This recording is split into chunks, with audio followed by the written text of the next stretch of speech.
First on injury news, Davis Mills, no major damage, but he's in some pain, so he'll be questionable kind of for the next week or so, see where he is. KJ Costello's kind of in the same box right now, questionable, and we'll see where he is the next week or so. That'll be kind of a daily process for those two guys. These next couple of days, Jack West will take the majority of the reps. Excited for him to do that, and he's ready for that. And he's going to go out there and I know orchestrate the offense well. Henry Haddis will be out for the season. It's unfortunate. I thought he played one of his better games, and it's just the add to the long list of guys that are out. But we have guys that are stepping up and playing well, so we just keep the train moving. There. No other real injury updates. Announced it late last week. Jordan Fox was injured in practice. He'll be out for an extended period of time. Not sure where Jacob Mangum-Farrar is. Still may be a long wait for him. But besides that, we're status quo, and we'll take care of the guys this week. Get on the field, mostly focus on the younger guys that haven't played a lot, and then start our prep late in the week for UCLA.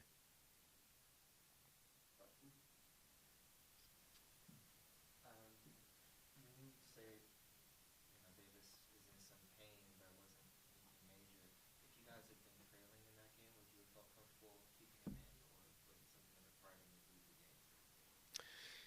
He came out once to get checked out, and then felt like he'd go back in, and our doctors were satisfied with where he was.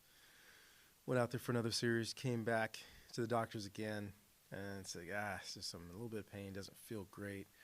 Field tested him, and then regardless of the score, we're going to take him out. Came out of the game twice to get checked out. Didn't feel right, so we wanted to make sure that it was nothing major, and it was better just to keep him on the sidelines and get it checked out on Sunday, which is what we did. That was regardless of the score. We're going to do our best to take care of our guys.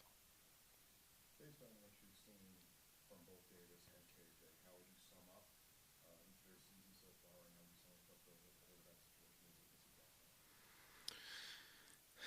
Honestly, some of it is Davis has continued to progress from where he was USC to this past weekend, as you would imagine more reps get. And KJ, it's 100% on health. When he's healthy, he's played really well. And he fought through, his the last game that he played in, because he's a fighter and he's a leader and he's a competitor. I know where KJ's ceiling is, and he hasn't hit it yet this year. And once again, a lot of it has to do with his health. I do believe when he's healthy, he's one of the best quarterbacks in America. I think the numbers prove that. Our wins proven that. But we just gotta get him healthy.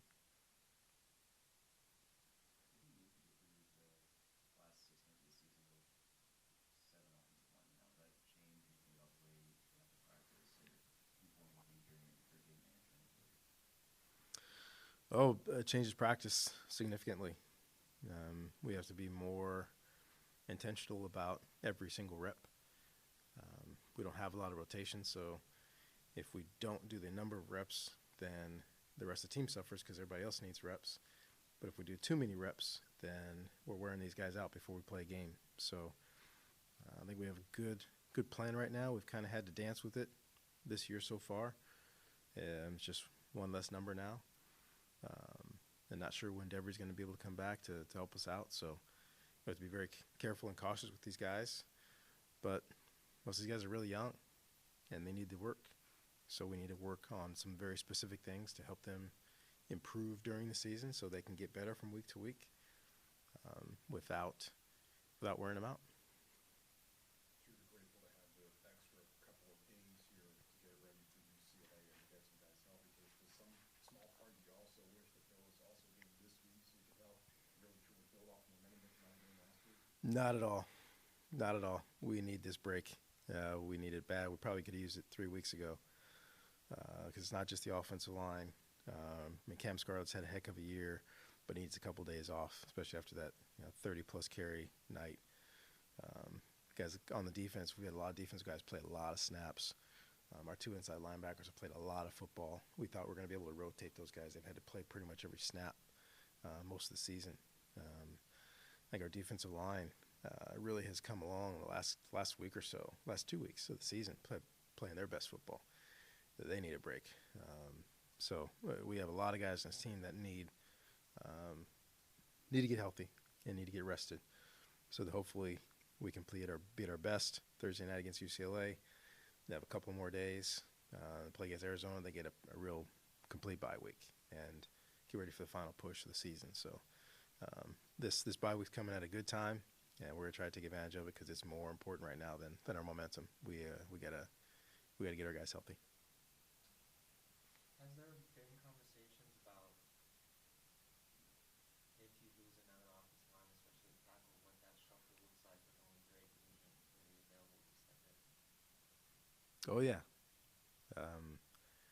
we've had conversations probably since about week 2 this year, every week about contingency plans, and it's not just about the first guy. What happens if second, third, and fourth guy gets hurt? So we've got a long line of contingency plans. Some are better than others. Some are drastic, but it's just where we are. So it doesn't matter how we feel about it. It's what we have to do. So we've got some, like I said, some rather drastic contingency plans that we're preparing for. Just to double check, Grant Peace, I think, has been unavailable since some point during camp or maybe all of camp. Is he expected back at all this season? Nope. And I will say this about Grant. Grant worked extremely hard, had a great spring, and honestly was ready to challenge for playing time, as a non-scholarship guy. And he's put in so much work, and this was so tough to see him be injured so early. But he's a guy that I think he's got a chance to play here. So hopefully, after the season we get him back and get him back healthy for next year. As one of those contingency plan this week about Blakely Lush, do you think he'll get any minutes? He's one of the possibilities.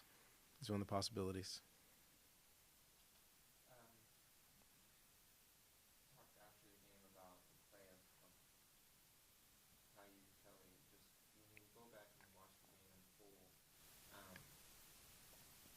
what developments are you seeing from him week to week as a freshman corner, and he's being thrown at a pretty good amount, and how he's responding?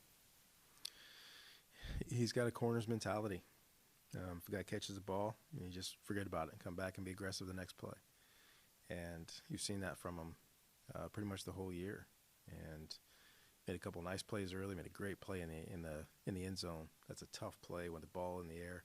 Being able to get your eyes back and peek at it and still get the ball out of the guy's hands. That was an outstanding play. A little bit later, a guy caught a deep ball on him. Great throw, great route, great release. And then later he comes back and makes a great interception because he's in great position. So that's just kind of how it goes playing corner.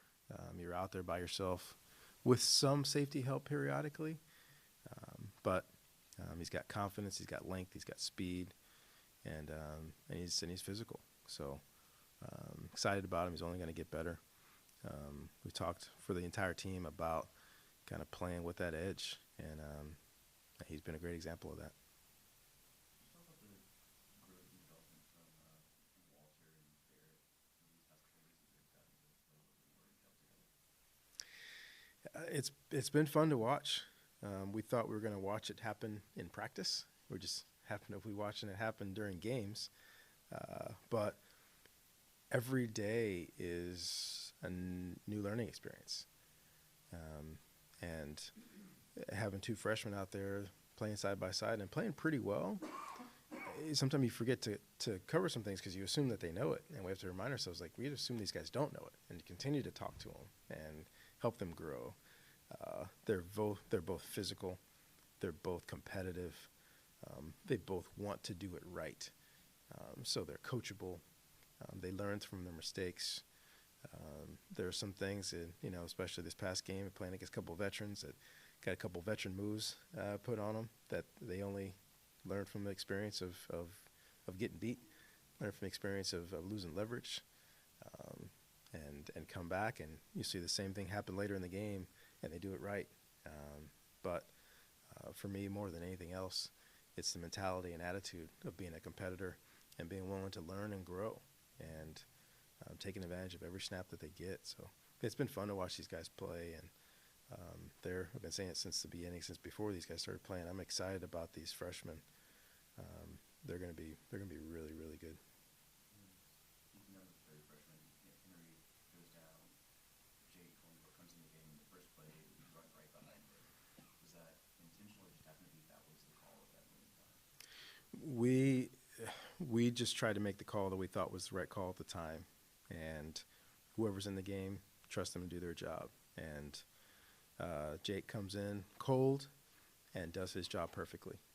Initial double team on the down lineman, and they go up and work on the second level and push the linebacker out of the way so we can score. It was just perfect. And, so we count on. That's what they practice, they train, so that when they're put in those positions, they do the right things. And Jake came in and played well. And now his learning curve has to steepen a little bit. But at the same time, we know he's going to go out there and compete. He's going to fight. He's going to try and do it right. And I like the way our big guys are gelling. So we trust he'll go in there and play his position.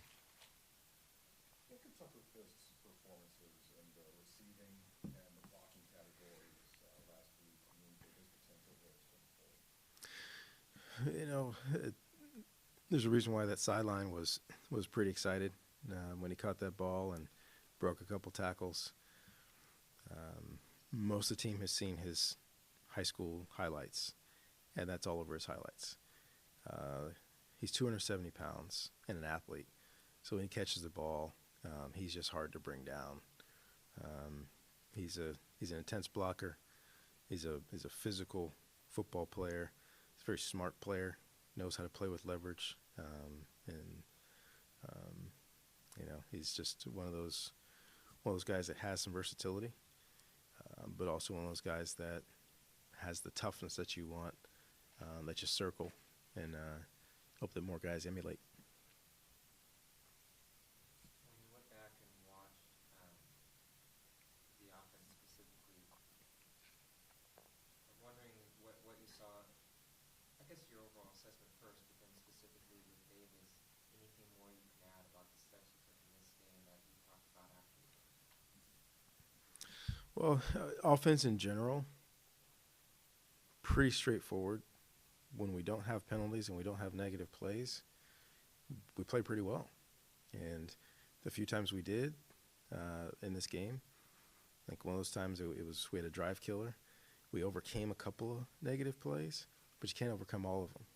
But those drives where we didn't go backwards, we have enough talent and enough ability that we can go on some long drives. Running backs played well. We played really well up front, very physical.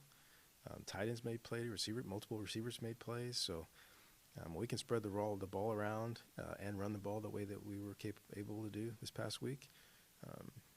We can play this game at a high level. Davis specifically, going back to USC, he's got a great arm. He's very accurate. We didn't connect on the big ones. That's the biggest thing with USC. We didn't connect on the big ones, and we didn't stop their big ones.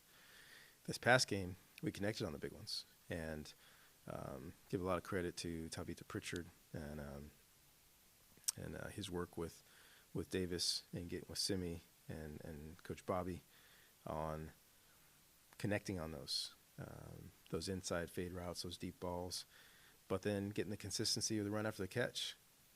Where we got Mike Wilson on a couple of opportunities underneath to catch the ball and run after the catch. Osiris St. Brown on the third down, catching the ball, getting vertical, and being able to get Davis on the move a couple times. Even after his knee wasn't feeling great, was still able to get out on the edge and make some nice throws. Connor Weddington made 2 tough throws with guys draped on him, with really well-thrown balls. So just the combination of being able to move the pocket for the quarterback. Spent a lot of time the last 2 weeks working on connecting with both Colby. Colby got shut out a couple games ago. Working on some new things with Colby, working on some things with Simi, so that we built some confidence there that we can go out there and execute on game day. And it was great for him to hit Simi early and then hit him again in the middle of the game and hit him again late. Almost those plays that we worked on, just those two guys getting a good feel for each other. So the combination of us staying in positive down and distances and then all the work that we put into practice showing up on game day, those guys can go out there and perform. Coach Anderson talked after the Oregon State game that, to use his word, the defense imploded in the fourth quarter a little bit. And when he saw the main cause was guys started to play passively and wait for someone else to make a play. That's kind of how he saw it. Wondering when you compare that to how they performed against Washington, were there guys where it was like really obvious that they turned that around? We played with an aggressiveness the entire night on the defensive side, and a lot of that was exactly what Coach Anderson said, addressing it as the coaches and addressing it with our leaders, our senior leaders. And you saw guys continue to rush the passer. And I won't take anything away from Oregon State. They're playing great football right now. They've got an outstanding quarterback and receiver combination. Offensive line, I think they're very underrated as far as how well they play up front. But you didn't see the same aggression through the fourth quarter on our side that you saw the entire game against Washington. So we talked about playing with confidence. We talked about playing with intensity. And we got that from our defense the whole game. And I'll say this too, the back end and the front end, they always work together. And we got a lot of pressure on the quarterback. We made the quarterback move. We hit him a couple times. We sacked him a couple times. But we also got outstanding coverage. And a couple really nice plays, as we mentioned, by Caillou. But then we got the best game of the year from Paulson Adebo as well. Pac-12 Defensive Player of the Week. Multiple pass deflections, was very physical, was very confident. And you saw when he made some plays, guys have been rooting for him the whole year, and he made a couple plays, and guys on the sideline were jumping up and down. So there was a lot of positive energy and a lot of physical play, and I think a lot of intentional aggressiveness the entire game from our guys, which was much appreciated. Drew Dahlman, offensive lineman, I believe, in the Pac-12, and it seems like he's kind of been overlooked a little bit, given some of the stuff obviously the other positions. But how the season's gone for him so far? I thought Drew's played really well. I think he has, and it's hard sometimes to see a center play great.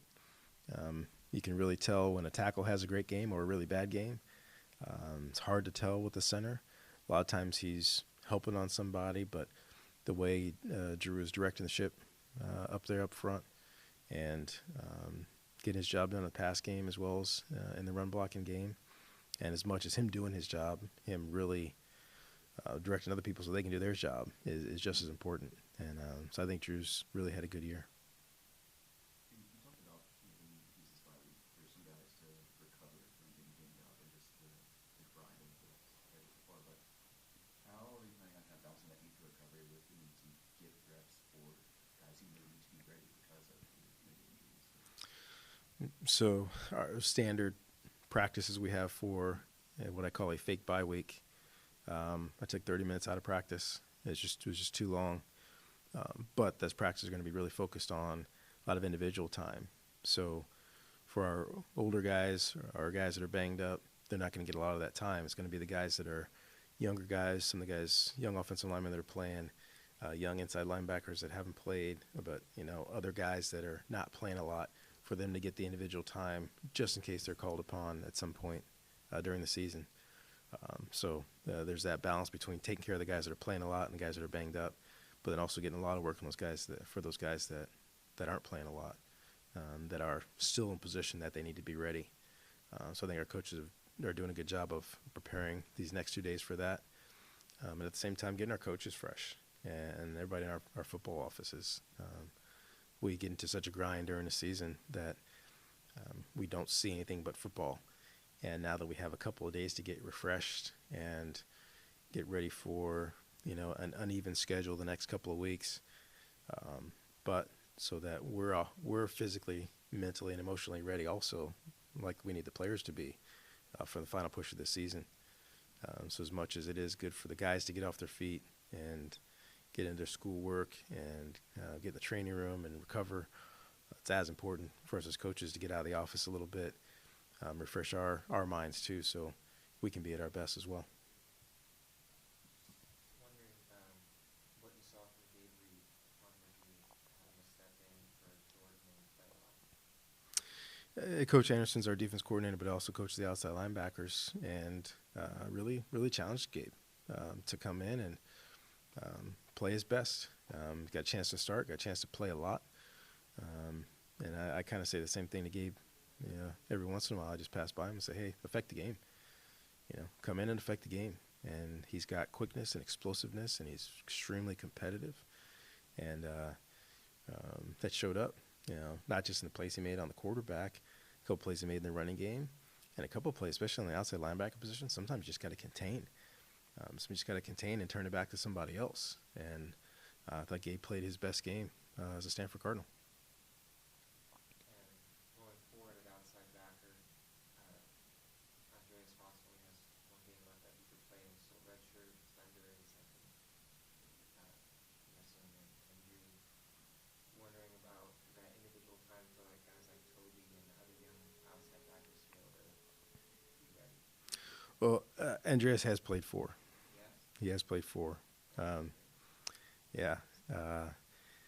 Thunder may be back versus UCLA. Looks like he's kind of on the mend. He'll be close there.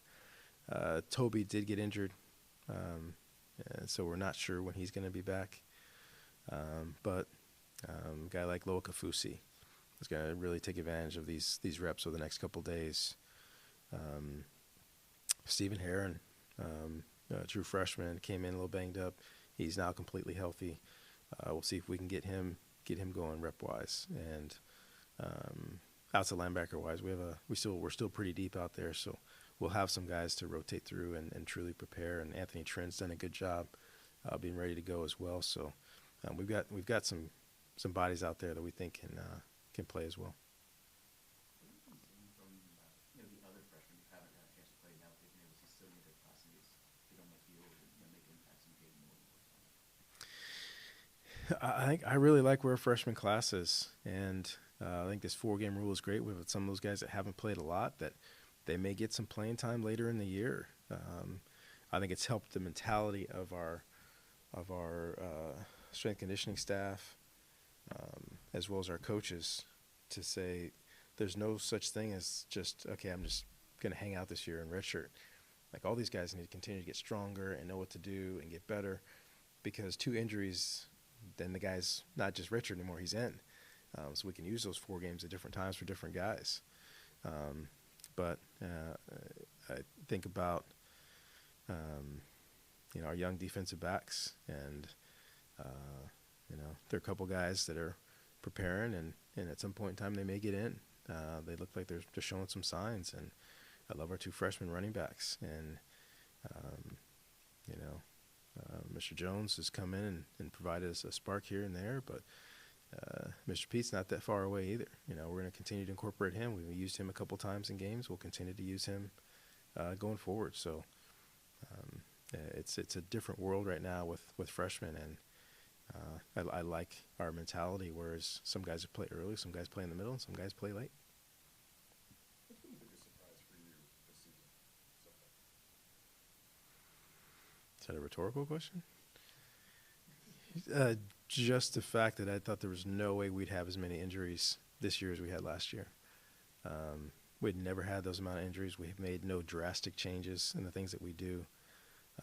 So figuring last year was an aberration, and this year, and you look at a bunch of things, say, is there some connection? And these injuries are completely different than last year's injuries, right? We've got a couple that are feet, and a couple that are shoulder, a couple that are knee, and these are just football injuries that we were able to avoid for years that have really caught up to us.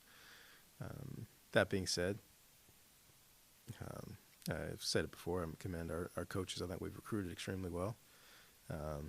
Commend our guys for choosing this place and being here. So we have the depth to handle a lot of these injuries, and to the point where you get upset when a guy goes down, but you also say, okay, his backup really has a lot of ability, and we're excited to see what he can do.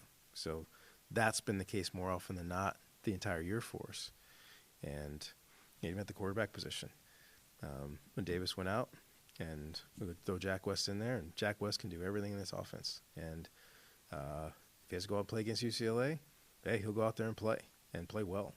There's no doubt in my mind about it. So that's where I've been excited about the entire process of these injuries cropping up at different positions. I look and, I'm Mr. Contingency Plan. I'm the guy that has to do it at every position. And look and say, okay, gosh, if this guy gets hurt, man, I know these two guys are ready. These guys are ready to step up, and they're already playing on special teams. They can step in and play on offense or defense. So I think we have enough depth to handle the things that have happened. But to go back and answer your question again, that's been the biggest thing is the injury bug has really gotten us. You just touched on this. It's always going to be tough at Stanford to have a full 85 guys on scholarship, even without rewarding walk-ons who earned that. But it seems that you're happy with the depth that you guys have been able to build, even though you're not near that 85 mark. I'm wondering, given what's happened with injuries, do you feel like the roster management is kind of maximizing your guys' ability to respond to these injuries? Yeah, and for the record, this is year 9 for me. We've never been at 85, ever. Rose Bowl years, never been at 85. So we've always been able to manage the team, I think, the proper way.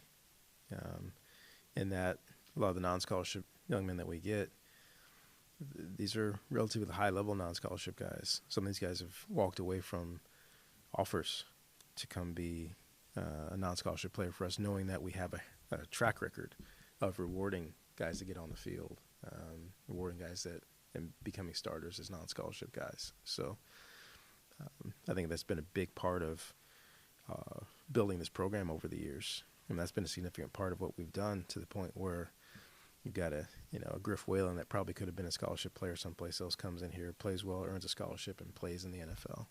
We've had a couple stories like that. So I think we'd like to get to 85. We're going to try to get to 85. But the two things that just will never happen is we're never going to get a young man at school that doesn't belong here academically. But we're also not going to take a young man just to fill that 85 that we don't think is good enough physically, athletically. So we'll typically be around that 80. If one day we get to 85, I think we'll throw a party, but I don't know if that's going to happen. But the way that we handle our non-scholarship recruitment has been a true benefit to us, in that we've never really felt like we don't have enough guys. So I think that's where I feel very comfortable with where we are. Were you able to watch any of Christian's exploits on Sunday, and what are your thoughts if you didn't? So I utilize the NFL Game Pass, which is great because I can get through a game very quickly. There's a little thing on there where you can either get the game book from the internet and just see where guys touch the ball. So I can get through a game in 15 minutes and watch Austin Hooper's catches. I can watch, Richard Sherman's tackles and interceptions, etc. Now, when you do Christian McCaffrey, you pretty much have to watch the entire offense because he touches the ball more than anybody in the league. But for the first time in my career, multiple times this year, I felt the unbelievable urge to say, "I told you so." For all those people that had doubts, for all those people that had misgivings or concerns, we're talking about this week, and I put the direct comparison between his height, weight, speed, and LaDainian Tomlinson's height, weight, speed. And it's a little bit unfair comparing him to a guy that's in the Hall of Fame, but at the same time, that's what we saw here. We saw a guy that can do everything at a high level, and Now we've been seeing it now for 3 years in Carolina, and it was one of those things where he was only going to get better. I mean, he left here just barely 21 years old, and most guys reach their peak 24, 25, and he's reaching his peak right now. And there are a lot of great players in that league, and wherever you draw the line with the high-level talent, the most dynamic players, he's in that group. However many guys you want to put, 5 guys in that group, he's in the 5. You want to put 2 guys in that group, he should be in that 2. You want to put 10 guys in that group, great. But you talk about guys that can affect games by the number of times he touches it. He's going to break a tackle. He's going to make somebody miss. He's going to do something special. He's going to come back again. And he's always been fun to watch. Thank you.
We'll open up for questions for junior linebacker Gabe Reed.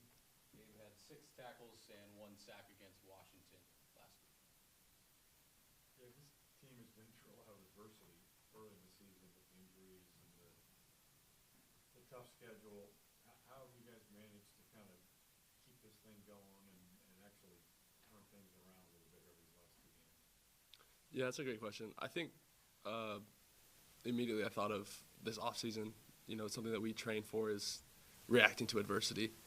From weightlifting to conditioning, it's something that the strength and conditioning staff really just kind of drills into our head. You know, whatever happens, you have to react. So it's not about the past, but just moving forward and being able to react to tough situations. So. Was there a moment during the game where he said, I think we might have these guys exactly where we want them? Yeah, I would say pregame.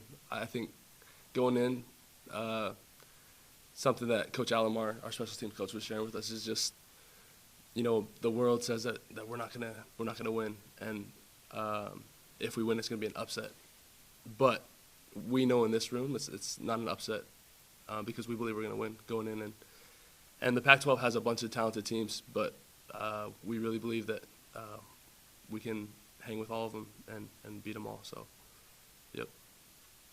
Since the season opener, I think it's right to say that in each game after that, leading up to Washington, there was a quarter or a half, or a little more than a half, where the defense didn't play as well as it did during the other parts of the game.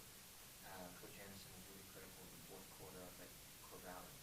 Do you feel like this was the most complete game you guys put together, and if so, why?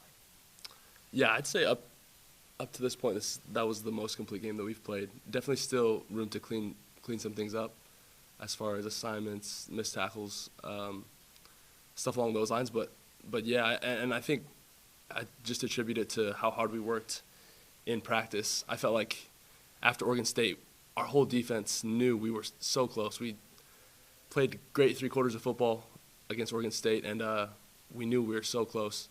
And so we pushed ourselves really hard, you know, leading up to the Washington game, and just really tried to be assignment sound and to play fast and play physical. And so that kind of paid off. But we still have a lot to work on. After watching the film of the game, what were those areas that stood out? You know, maybe areas that you were pleased with what happened, and then areas where more improvement still needed? Yeah, I think as far as things that we did really well is just being physical. I think sometimes it's easy to get in the game and try and, overanalyze, overthink. But it comes to a point where you just got to play ball and be physical and play fast. And so we really kind of try to focus on that going to the Washington game. And guys came out and were flying around, from the DBs to our linebackers to the D-line. Everybody was just playing ball, playing fast. And then some things I think we definitely need to work on is just finishing plays. We still had a couple missed sacks that would have been nice to have. And but I'd say we really, when those big plays were made, we were able to stand up and not break, bend not break. So. Let's talk about the opportunity, for those sacks. What was it that led to maybe improved pass rush, getting that pressure on Jacob Eason? Yeah, I think, like I said, going into the game, just thinking, we just got to play ball. We're all here playing at Stanford for a reason. We have the talent. It's just, focusing on the little things and going back to the reason we got here, And I also attribute to Coach Anderson's play calls. There were some perfectly, designed stunts that just holes opened up and we were able to get through there and make plays. Even if we didn't get the sacks, put pressure on Easton and affect him. So. From the secondary play, it's like against Washington, how much easier does it make it for your position? It's loads easier. It's crazy when the DBs are able to force the quarterback to his second or third option in his progression.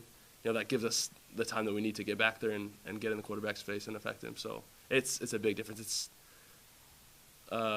we work together in harmony, I would say. It's coverage and pass rush. So. Coach Ross said that from time to time he'll tell you to affect the game. He also said that this was probably your most complete game as a Cardinal. Wondering those two things working together, what's your reaction to that? Yeah, I'd say this definitely was the most complete game that I've played, and that phrase that he often says, affect the game, really resonates with me just in everybody who does their job, does their 1/11th, can have a significant impact on the game. And so that's something that I tried to take with me this game and do my best to affect the game. So. When you're in the field and you guys are being pretty good for Washington, had some success in the first half, but bend but don't break. Can you sort of sense the frustration growing from the offense as you continue getting pressure, continue making stops, and shut them down in the second half? Definitely. I'd say it's most evident in body language. You can see the guy across from you, the O-line, they're kind of frustrated. Their heads are hanging a little bit, or even the receivers. Something small like them coming back to the line after they run a route, whether it was a bad ball or a drop or something, you can see as they're getting back into the huddle, just there's a difference. After that first drive when they scored, and then fast forward to third quarter, fourth quarter, they're significantly or just less energy, I'd say. When you talk about being more physical and being more aggressive, did that come from within? Did Coach Anderson light a fire? Did you guys get together and talk about it? Anything you can point to as to why you guys just came out and played so hard? I definitely say it's a combination of both. The coaches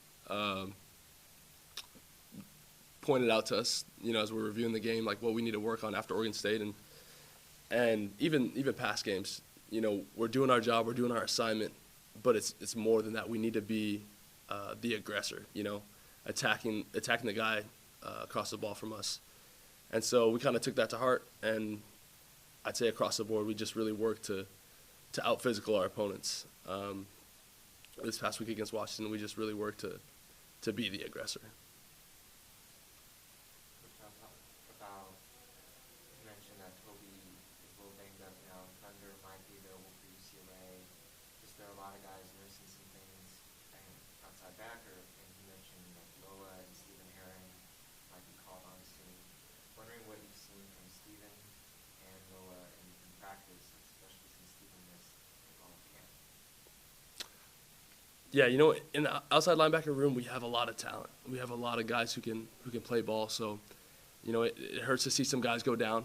But I have complete confidence and faith in the guys that are going to have their numbers called, that they're going to step up and make plays. You know, Steven, like you said, was out for all of camp, but he's practiced really well and played great, as well as Loa. So excited to see what they're going to do when they get their opportunity. But yeah, across the board, you know, when going back to adversity, you know, reacting, and it's what we're trained to do. When things go south, you know, we're ready to step up and attack adversity. So.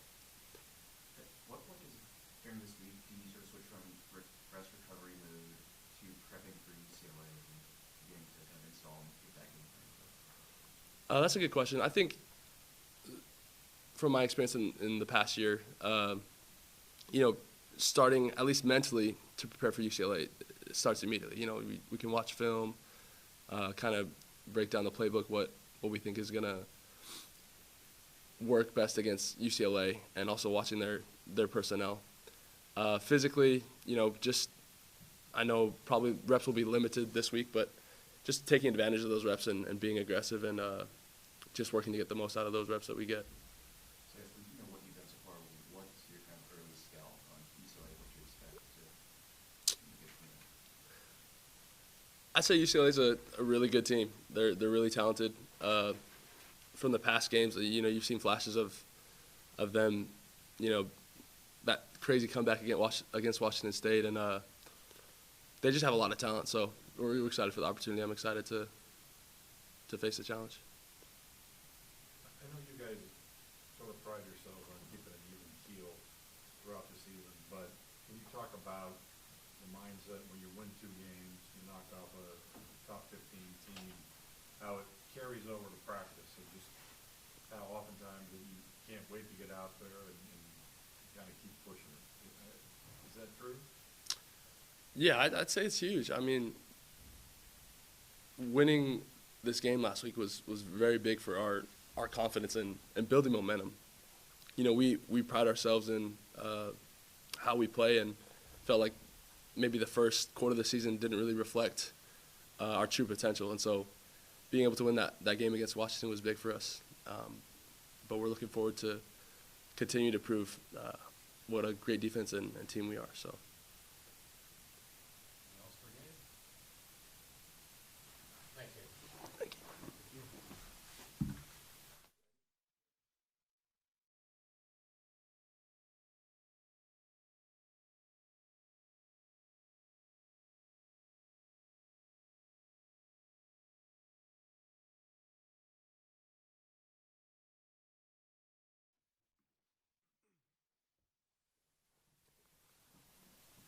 Any questions for sophomore wide receiver Simi Fihoko?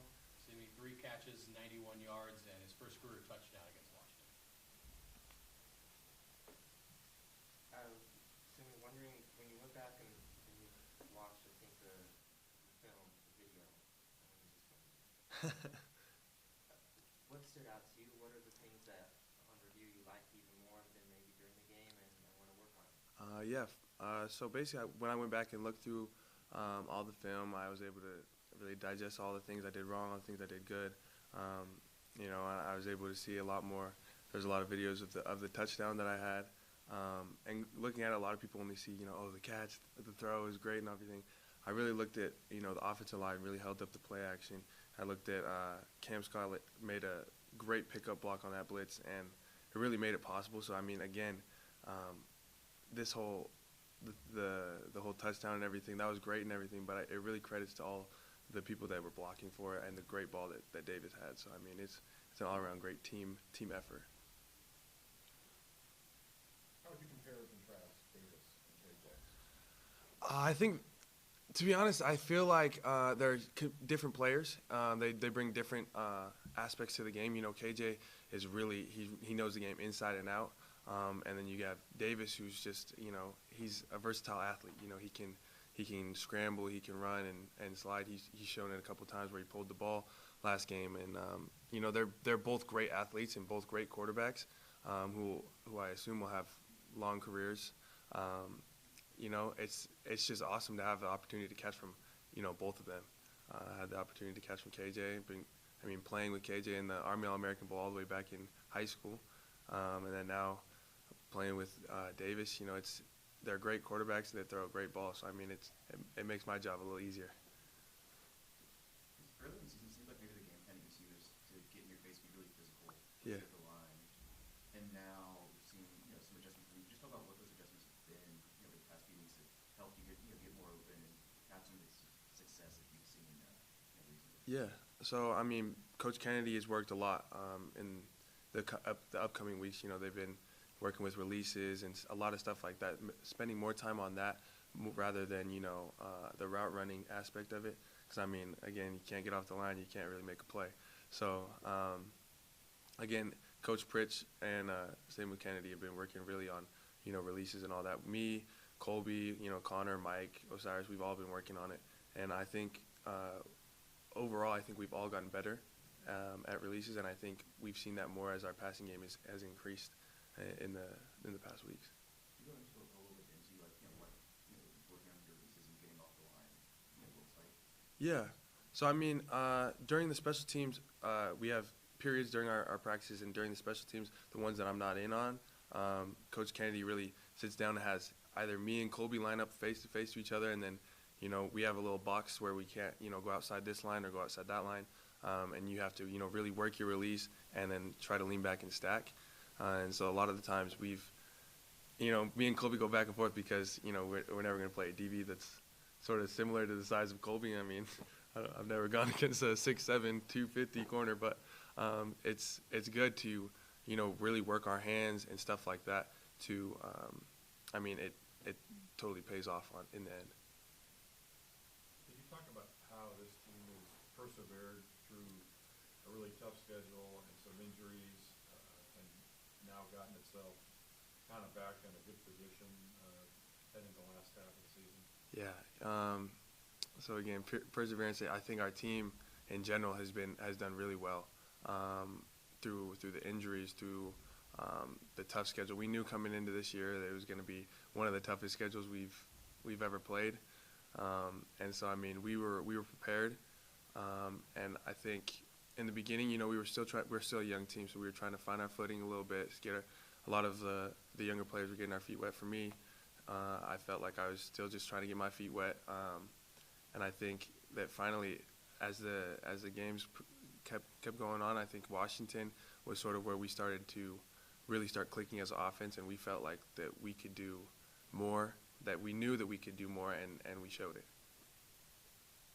I think it was Colby Parkinson who I talked to who said that in addition to leadership council meetings with the coaches and everything, that the team has also been holding fairly regular meetings amongst yourselves, kind of make sure everyone's on the same page, talk about the previous week, that kind of thing. Mm-hmm. Has that still been happening during the season, and how do you feel that's helped you guys get through things you're having to do on the field? Yeah. So usually we have them on Mondays after the game, first day of the week before we go. But it's normally just the team. So I mean, we have us all in the room. We call it team meeting. And it's usually the leaders. So it's usually KJ, Malik. We have a couple other guys like Colby up there, and we just talk about what we did well in the game, what we need to keep continuing to build off of, and then how we're gonna do it for the next week's opponent.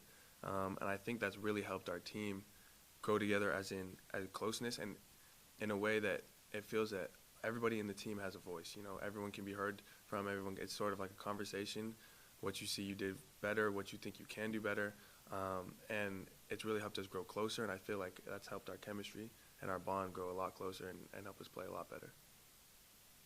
Academically, you're a sophomore, but you are this week's Pac-12 freshman of the week. Yeah. How'd you find out about it? How'd you feel about winning the award? Yeah, so I was just scrolling on Twitter the next morning, and I saw a tweet from Stanford, so I was kind of surprised for a second because I had to read it again saying, oh, freshman, I'm 22, a 22-year-old freshman is kind of weird, but I was like, okay, no, that's super cool, but I remember sending it to my parents, and they were being super proud, so I was super excited and honored for sure. Talk about Coach Kennedy and sort of just what he brings to that wide receiver room and kind of the culture that you guys have created. Yeah, Coach Kennedy is a great guy. The best thing I could say for him is that he's super energetic. He's always brings the energy. Some days when the receivers are lacking some energy, he's there. Even when we have a lot of energy, he just adds to it, and it makes the flow of our receiver room go a lot better. And obviously, he's been coaching for a long time, so he knows what he's doing. Coached at a lot of places, has coached a lot of greats, so he knows exactly what he's doing, and he really helps us, whether it's people that are on the scout team or whether it's people that are actually in the rotation. He looks at all the film, and he coaches us all accordingly. How did kind of building that relationship with him go for you since he wasn't here? Right. You were recruited and you come back. Yeah, so He's on campus. it was actually cool because I committed here originally without having Pritch was sort of the wide receiver quarterback coach, so and then I left, came back, and I heard they got a wide receiver coach. I was excited. I was like, oh, awesome! Now I got a receiver coach, and then he actually came out and visited me before I hadn't even come to campus yet. He came out, started building that relationship early. He reached out to me a couple times, and it started off great, and it's only built from there. And he's a great guy, so it's been easy. I think you guys just had one of your other wide receiver gatherings, and is that, we were just talking about the team meetings, but within your own wide receiver group, the activities you guys do together, the activities Contingency puts together, wondering what effect that has and just kind of the fun you guys have together. Yeah. If I could say one thing about our receiver core in general is that we're close, and I would say they're close enough to be my brothers. I know everything about each and every one of them, and they know everything about me. So I think it's because of those activities, those little things where we really get to grow together and we really trust each other. That also carries on over to the field. I trust Mike to make a catch. I trust Connor to make a catch. Osiris to go deep, whether it be blocking and stuff like that. I think that's also played a big part in those activities that we've done off the field. What's your favorite Coach Kennedy's impressions? Favorite impressions? I love it when he's on the field. He's always yelling Mike's name. He always yells Mike all the time. And do you want me to do it? Yeah. All right. He'd be like, Mike, run, break, Mike. He always says that, and all of us are always laughing. It's always hilarious. But we always make fun of him a little bit in meetings too. So. What kind of activities have you guys done together? We've had a couple things. In the summer, we go watch some movies. We go I think a year ago we went to Jurassic Park, I think, and then recently we went in and saw another movie. And then we just last night we went in and went to Sakura, some Japanese steakhouse place. Super great place. Super good. Delicious.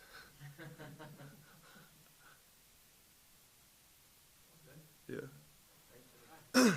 Thank you.